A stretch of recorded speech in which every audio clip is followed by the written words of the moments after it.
Hi, this is Phillip Day from the Campaign for Truth in Medicine and Credence Research.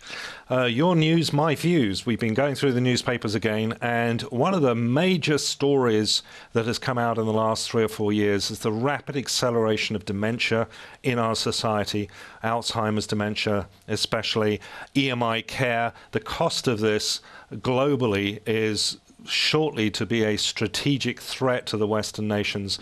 What's going on? Well, as a researcher, my job is really to ask the hard questions. And the first question you ask with Alzheimer's is, why do they call it Alzheimer's?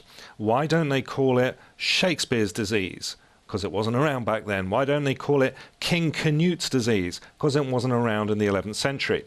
So Alzheimer's was named after some obscure Austrian neuropsychologist, Dr. Alois Alzheimer, in 1906, and that should give you a big clue as to what started causing the acceleration of this devastating illness. 1906 is approximately 20 to 25 years after we began commercially processing and devitalizing foods in order to shunt them around the empire. So in order for you to be able to send your produce, say, from Britain to India or Britain down to Australia, of course the food's going to perish long before it gets there. So the first thing you do is you devitalize the food. You remove the enzymes from the food, the life of the food, and this essentially renders the food dead nutritionally.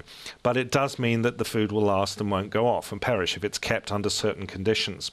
So from 1906 onwards, we see a couple of rather interesting dynamics converging. Firstly, we see the chemical industry starting to put a fair amount of chemicals into society. We are an industrial age after all now. The second thing is we see this massive devitalization of food going on, so people are now having access to processed foods.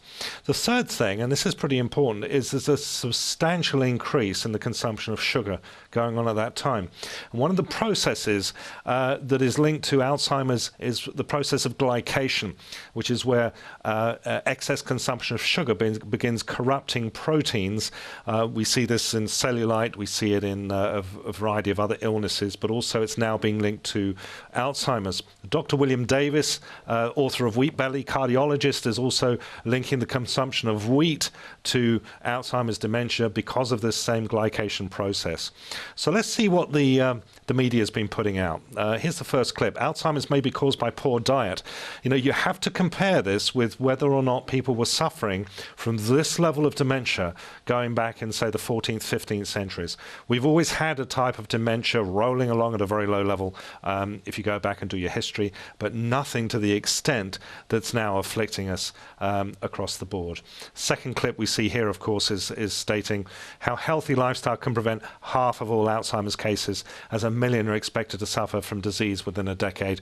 And yet if you go into, as I do, if you go into these care homes or these EMI homes where they're treating or offering palliative care to people with dementia, what are they feeding them?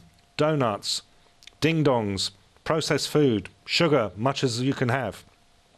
This is just nonsense, and it's certainly not getting to the heart of sending the message to the population that what we need to do is change our wicked ways and fast. Certain types of medication are now being linked to creating Alzheimer's problems. Here's a clip here that came out just recently. Dementia risk from sleeping tablets. Pensioners on pills taken by 1.5 million are 50% more likely to be hit, warns a study out of Harvard University. So the bottom line is, one of the best things that we can do in order to exercise prevention against dementia and old age is, first of all, make sure we have adequate levels of vitamin D in our system, and we talk about that a lot through the briefings that we put out at Credence.